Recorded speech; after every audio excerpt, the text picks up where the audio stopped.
Menyebarkan pemahaman Merdeka Belajar oleh Dede Soleha, SPD, I, SDN 3 Sukahati, Cilawu, Garut. Menyebarkan pemahaman Merdeka Belajar. 1. Pemahaman gagasan dan prinsip pendidikan berdasarkan pemikiran Ki Hajar Dewantara. 2. Pemahaman untuk memfasilitasi murid agar tumbuh sesuai dengan kodratnya. 3. Penerapan pembelajaran yang memerdekakan murid. Merdeka Belajar. 1. Mengenal dan memahami diri sebagai pendidik. 2. Mendidik dan mengajar. 3. Mendampingi murid secara utuh dan menyeluruh. 4. Mendidik dan melatih kecerdasan budi pekerti. 5. Pendidikan yang mengantarkan keselamatan dan kebahagiaan. Pemahaman Merdeka Belajar. 1. Pemahaman gagasan dan prinsip pendidikan berdasarkan pemikiran Ki Hajar Dewantara. Dasar belajar atau asas yang digagas oleh Ki Hajar Dewantara adalah Panca Dharma, yaitu asas kemerdekaan, asas kodrat alam, asas kebudayaan, asas kebangsaan dan asas kemanusiaan. Belajar merupakan suatu proses usaha yang dilakukan seseorang untuk memperoleh suatu perubahan tingkah laku yang baru secara keseluruhan, sebagai hasil pengalamannya sendiri dalam interaksi dengan lingkungannya. Pendapat lain mengungkapkan bahwa belajar merupakan perubahan yang relatif menetap dalam tingkah laku, yang terjadi sebagai suatu hasil dari latihan atau pengalaman. Berlangsungnya proses belajar tidak terlepas dari komponen yang ada di dalamnya. Komponen proses pembelajaran yaitu peserta didik, guru, tujuan pembelajaran, materi, metode, media dan evaluasi. 2. Pemahaman untuk memfasilitasi murid agar tumbuh sesuai dengan kodratnya. Konsep trilogi pendidikan Ki Hajar Dewantara yakni Ing Ngarso Sung Tulodo, di depan menjadi teladan, Ing Madya Mangun Karsa, di tengah membangun motivasi, Tutwuri Handayani, di belakang memberi dorongan. Merupakan konsep pendidik yang demokratis yang bersifat terbuka dengan memberikan kebebasan kepada muridnya untuk berkembang sesuai kodratnya masing-masing. 3. Penerapan pembelajaran yang memerdekakan murid. Agar proses pembelajaran yang mencerminkan pemikiran Ki Hajar Dewantara dapat terwujud adalah melalui upaya-upaya konkret berupa pengajaran dan pendidikan, yaitu memerdekakan aspek badaniah, lahiriah manusia dan aspek batiniahnya. Mengenal dan memahami diri sebagai pendidik. Mengenal dan memahami diri kita sendiri akan memudahkan banyak urusan dalam berelasi dengan orang lain.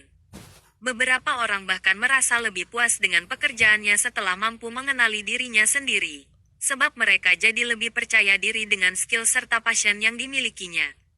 Mereka juga tidak akan goyah dan terpengaruh orang lain karena sudah memiliki prinsipnya sendiri.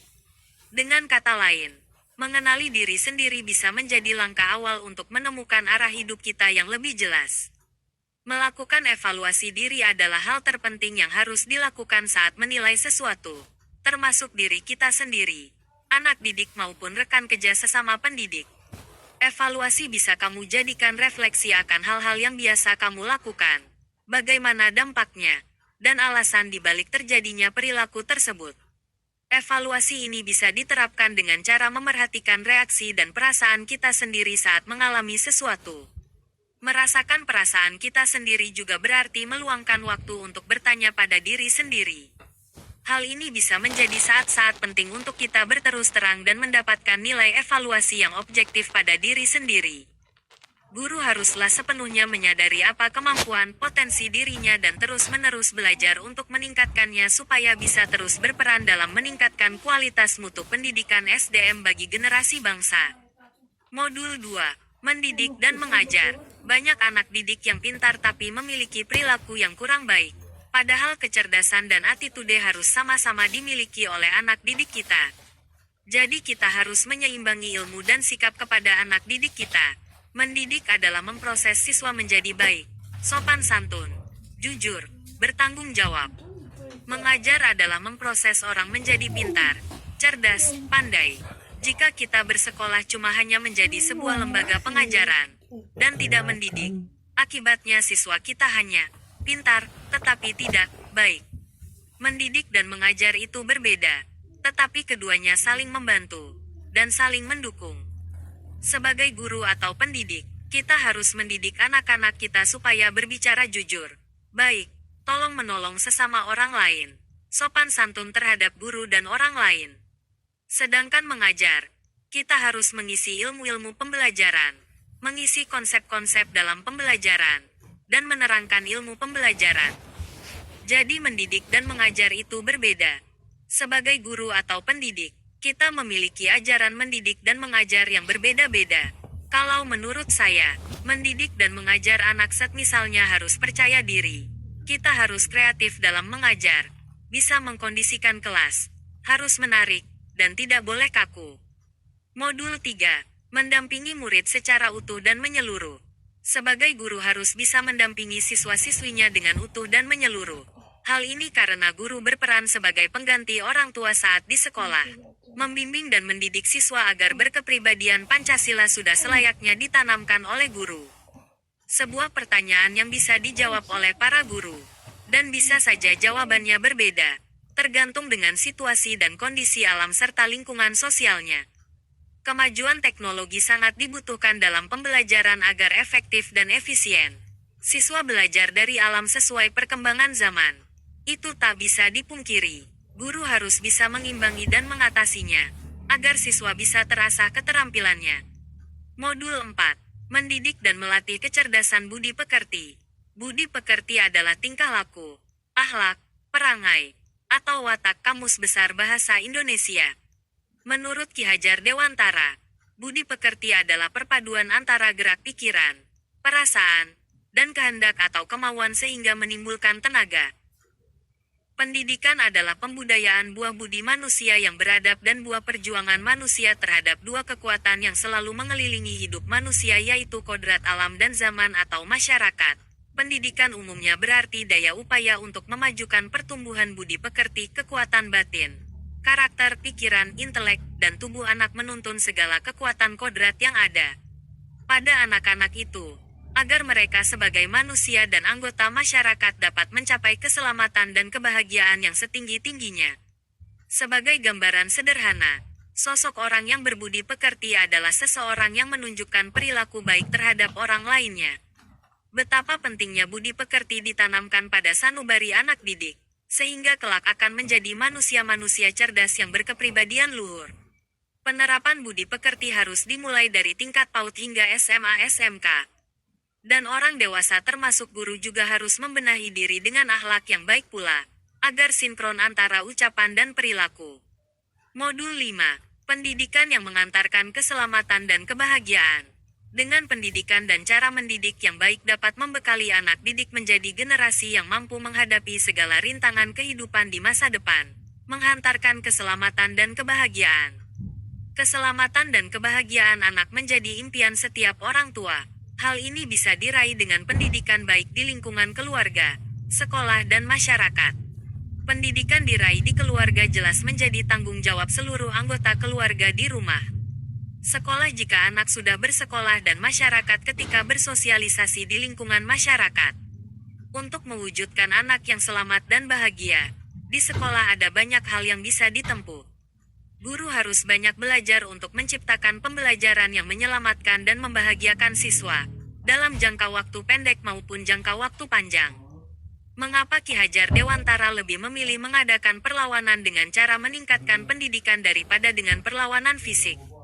Ki Hajar Dewantara memilih isu pendidikan sebagai perlawanan terhadap kolonialisme Belanda.